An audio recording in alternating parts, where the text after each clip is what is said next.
Assalamualaikum warahmatullahi wabarakatuh. Ya.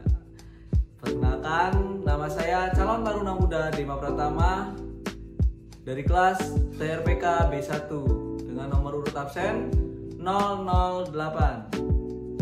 Tujuan daripada pertemuan kali ini, yakni saya akan menyampaikan materi bahasa Indonesia dengan topik materi kedudukan dan fungsi bahasa Indonesia. Ya, kita sudah sering dengar ya tentang kedudukan dan fungsi bahasa Indonesia ini. Namun, coba kita mengulas kembali tentang kedudukan serta fungsinya bahasa Indonesia di Indonesia kali ini. Ya, kedudukan bahasa Indonesia. Bahasa Indonesia mempunyai kedudukan yang sangat penting karena bahasa Indonesia bahasa nasional. Kedudukannya di atas bahasa-bahasa daerah. Selain itu, dalam Undang-Undang Dasar 1945 tercantum pasal khusus pada bab 95 pasal 36 mengenai kedudukan bahasa Indonesia yang menyatakan bahwa bahasa negara adalah bahasa Indonesia. Fungsi bahasa Indonesia. Fungsi bahasa Indonesia telah pula bertambah besar, bertambah luas, bertambah besar. Bahasa Indonesia berfungsi sebagai media massa cetak dan elektronik, baik visual maupun audiovisual, harus memakai bahasa Indonesia. Media massa menjadi tumpuan kita dalam menyebarluaskan bahasa Indonesia secara baik dan benar. Betul. Kenapa demikian? Karena kita setiap hari atau setiap saat menggunakan media sosial atau media massa seperti koran, televisi, atau yang ada di genggaman kita saat ini itu handphone atau smartphone. Ya, ini adalah skema perkembangan bahasa Indonesia. Mulai dari penemuan prasasti itu menggunakan bahasa Melayu kuno. Pada saat Hari Sumpah Pemuda itu hari lahirnya bahasa Indonesia. Pada tanggal 18 Agustus 1945, bahasa Indonesia masuk dalam salah satu pasal Undang-Undang Dasar 1945, yaitu pasal 36. Dan pada tanggal 16 Agustus 1972 diresmikan penggunaan ejaan bahasa Indonesia yang disempurnakan. Ya, bahasa Indonesia digunakan sebagai bahasa nasional dan bahasa Indonesia digunakan sebagai bahasa negara. Oke, jadi kita akan membahas yang pertama adalah bahasa Indonesia sebagai bahasa nasional. Di dalam kedudukannya sebagai bahasa nasional, bahasa Indonesia berfungsi sebagai beberapa macam. Salah satunya lambang kebanggaan nasional, lambang identitas nasional, alat pemersatu berbagai suku bangsa, alat penghubung antara daerah dan antar budaya. Ya, yang pertama kita akan membahas tentang bahasa Indonesia sebagai lambang kebanggaan nasional. Apa sih maksudnya itu tuh? Jadi, adanya sebuah bahasa yang dapat menyatukan berbagai suku bahasa yang berbeda merupakan suatu kebanggaan bagi bangsa Indonesia. Dan fungsi bahasa Indonesia sebagai lambang kebanggaan nasional mencerminkan nilai-nilai sosial budaya yang mendasari rasa kebanggaan. Yang kedua, bahasa Indonesia sebagai lambang identitas nasional.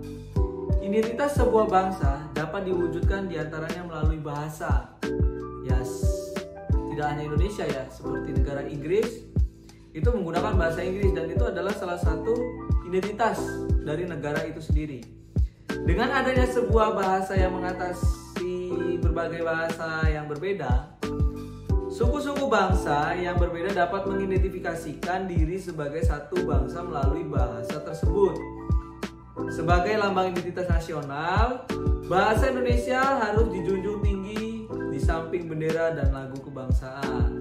Ya, ini juga sangat penting karena apabila kita menggunakan lagu nasional menggunakan bahasa Inggris, itu kan berarti tidak mencerminkan cinta terhadap bahasa Indonesia.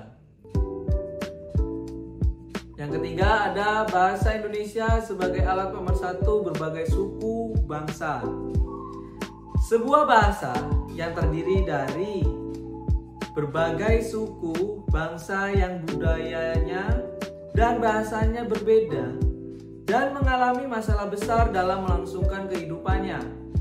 Dengan adanya bahasa Indonesia yang diakui sebagai bahasa nasional oleh semua suku bangsa yang ada, perpecahan ini dapat dihindari karena suku-suku bangsa tersebut merasa satu.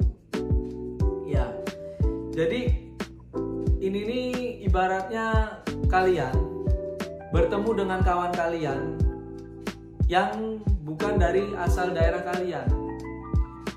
Sebaiknya kalian menggunakan bahasa Indonesia karena belum tentu kawan kalian itu mengerti bahasa kalian. Kita ambil salah satu contohnya, orang Sumatera bertemu dengan orang Jawa. Orang Sumatera bertemu dengan orang Jawa itu bingung kalau misalnya mereka ngomong Jawa, tapi kalau mereka ngomong bahasa Indonesia itu tidak bingung. Nah, itulah untuk meminimalisir perpecahan atau miskomunikasi yang kita takutkan pada saat orang Jawa berbicara dengan kawannya, itu orang Sumatera merasa tersindir. Disangkanya orang Jawa ini membicarakan si Sumatera ini, begitu.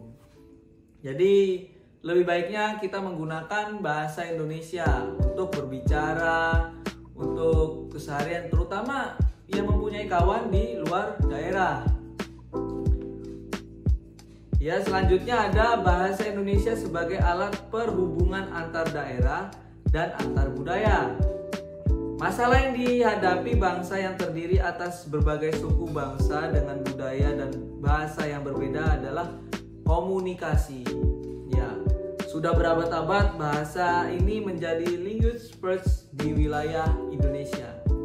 Ini hampir sama seperti tadi, cuman ini lebih tepatnya kita beranjak contoh orang Kalimantan ke Jawa ya.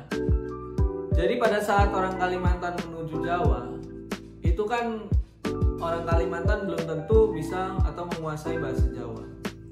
Disinilah fungsi dari bahasa Indonesia untuk berbicara kepada orang Jawa.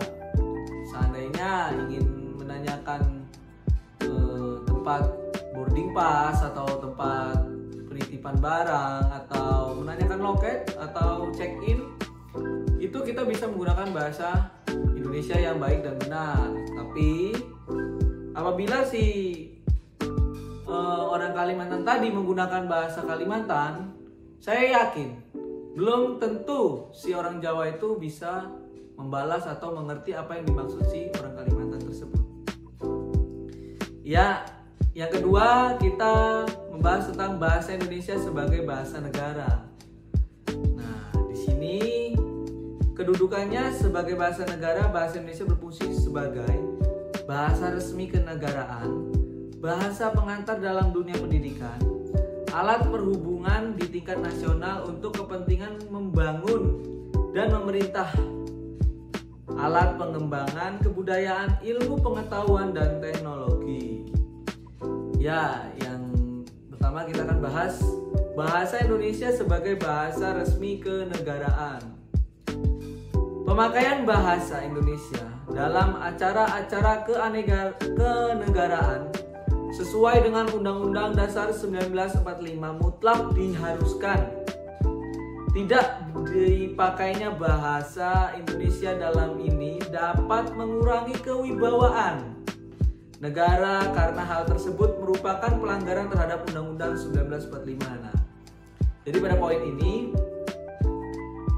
dalam rapat-rapat besar ataupun rapat-rapat musyawarah sebaiknya menggunakan bahasa Indonesia. Karena apabila tidak menggunakan bahasa Indonesia, yang ditakutkan ada dari suku lain yang tidak mengerti dengan apa yang dibicarakan oleh pembicara tersebut. Dan penguasa bahasa Indonesia perlu dijadikan salah satu faktor penentu di dalam pengembangan tugas pemerintah, seperti ada penerimaan pegawai baru dan kenaikan pangkat baik sipil maupun militer serta pemberian tugas khusus di dalam dan di luar negeri. Nah, ini biasanya yang sering terjadi. Ini biasanya sering terjadi di kita ya. Seandainya ada pemberian tugas atau pemindahan tugas militer dari dari Surabaya menuju Kalimantan contohnya. Dari sini si komandan kita ini berbicara bahasa Jawa, sedangkan yang diberi tugas atau yang diperintahkan pindah tugas ini orang Lampung. Dan orang Lampung tidak mengerti apa yang dibicarakan si komandannya tersebut untuk dipindah tugaskan. Nah, untuk mengurangi miskomunikasi, sebaiknya si komandan menggunakan bahasa Indonesia agar tersampaikan jelas gitu. Dan yang kedua, ada bahasa Indonesia sebagai bahasa pengantar dalam dunia pendidikan. Nah, ini sangat penting ini. Pemakaian lebih dari satu bahasa dalam dunia pendidikan akan mengganggu keefektifan pendidikan. Fungsi bahasa Indonesia sebagai bahasa pengantar di dalam dunia pendidikan harus dilaksanakan mulai dari tingkat taman kanak-kanak sampai ke perguruan tinggi di seluruh Indonesia. Ini biasanya sangat sering terjadi di perguruan tinggi. Banyak dosen atau ada beberapa dosen yang menggunakan bahasa daerahnya, tapi dengan tanda kutip untuk lelucon ya. Kalau untuk lelucon, oke lah kita bisa memaklumi. Tapi apabila untuk dalam pelajaran, kurangi hal tersebut.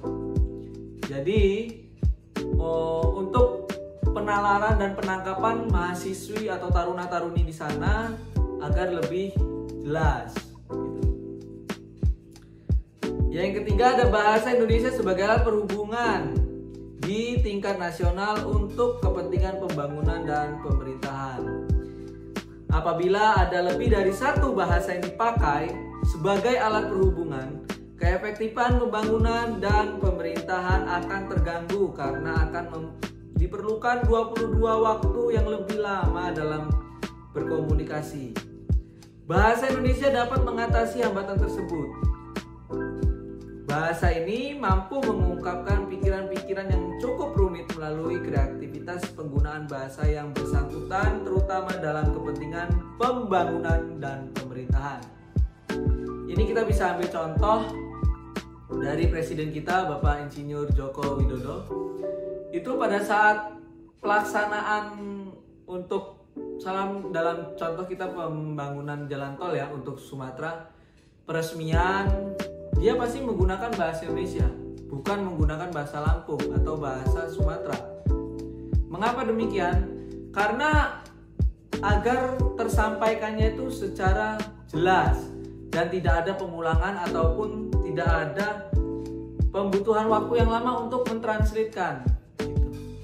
Jadi penggunaan bahasa Indonesia dalam bidang kepentingan pembangunan dan pemerintahan ini juga sangat penting ya. Dan yang keempat, bahasa Indonesia sebagai alat pengembangan kebudayaan, ilmu pengetahuan dan teknologi. Tanpa bahasa seperti ini, pengembangan kebudayaan, ilmu pengetahuan dan teknologi akan mengalami hambatan karena proses pengembangannya akan memerlukan waktu yang sangat lama dan hasilnya pun tidak akan tersebar secara luas. Bahasa Indonesia adalah alat yang memungkinkan untuk membina dan mengembangkan kebudayaan Indonesia yang memiliki ciri-ciri dan integritasnya secara membedakan dengan kebudayaan daerah dan kebudayaan asing. Nah, ini sangat penting juga kawan-kawan. Karena mengapa? Karena di dalam dunia teknologi seperti ini kita lebih baik menggunakan bahasa Indonesia ya untuk di Indonesia.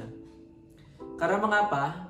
Yang ditakutkan apabila mahasiswa-mahasiswi atau taruna-taruni di luar sana membuat channel YouTube, salah satu contohnya, itu lebih baik menggunakan bahasa Indonesia yang baik dan benar. Karena apabila tidak menggunakan bahasa Indonesia, itu itu akan lama memperluasnya atau akan tertunda karena orang lain belum tentu menguasai bahasa yang kalian maksud. Jadi gunakanlah bahasa Indonesia untuk mempercepat dan memperluas channel YouTube atau video yang kalian sampaikan. Nah, dari sini ada yang ingin ditanyakan? Apabila ada yang ingin ditanyakan, silakan kalian tulis di kolom komentar di bawah, atau kalian bisa tulis kolom komentar secara kelas di Google Classroom untuk kelas B4 TRBK B1 ya. Dan apabila untuk kawan-kawan yang lain ingin bertanya, bisa berkomentar di bawah. Dan atau ingin bertanya-tanya atau ingin lebih dekat lagi, bisa ke Instagram saya @demapratama30. Oke, sekian presentasi dari saya. Terima kasih atas perhatiannya. Jika ada salah kata saya mohon maaf. Kepada Allah saya mohon ampun.